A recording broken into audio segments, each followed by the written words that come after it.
some cases, they're quite clear. So they have a clearly defined strategy. They know exactly where they want to be and how they're going to get there. In other cases, it's a little bit looser, and perhaps it needs a bit more work to get to the point where we have some clearly defined requirements that we can actually measure success against.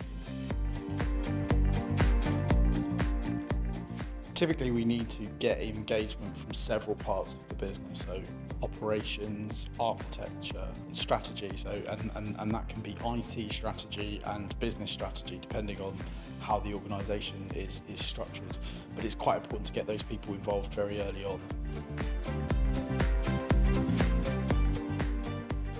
We found in the past that InfoSec can be a stumbling block, but can also get very aligned around the project and can see the benefits of it. And so it's important to get the engagement early on so that we can start to understand what they need from us, both in terms of making sure that the project can proceed, because InfoSec can essentially usually put the brakes on something if they need to, but also in terms of realising actual security benefit for the business that we're working with. Been cases where we've identified quite early on that there's been an intention to do something for a long time, and it could be something like standardisation, which a lot of people are in favour of, but it's quite difficult to get businesses to align around it, which is kind of a requirement for SD-WAN, through to different initiatives like WAN visibility and understanding better about how the WAN's performing, which a lot of customers don't necessarily have. I think sometimes we assume they do, and they don't necessarily.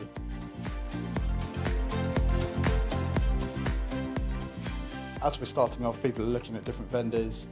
We all see different features, and so people identify a feature that might be useful to them in something that they want to do today, that they've had an intention to do for a long time.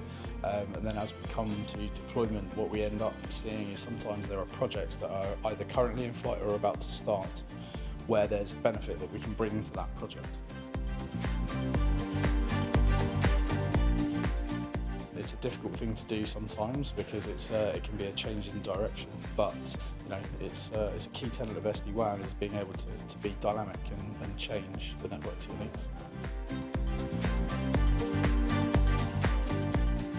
Probably the best example is a Zscaler deployment, which started as we were mid-flight in the SD-WAN project. We were past the requirements gathering phase, past almost design really, and had to fold it into design later on. What the customer realised is that the firewalls that he had weren't necessarily going to work with Zscaler, with tunnels towards Zscaler. So we adapted SD-WAN to give direct access to Zscaler from the SD-WAN solution. One, it was a bit easier to set up because it's centrally configured and controlled, and anyone that's tried to configure a lot of tunnels to Zscaler knows that can be a challenge. So if you can just push that out in one easy operation, then that's a benefit. But also being able to measure the performance of getting to Zscaler as well, and understanding which is the most performant node at that particular time.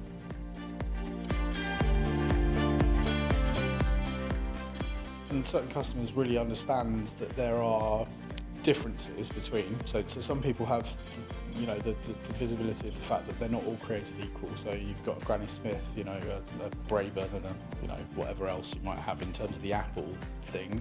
It depends what you want. I think what customers struggle with is which one's best at what.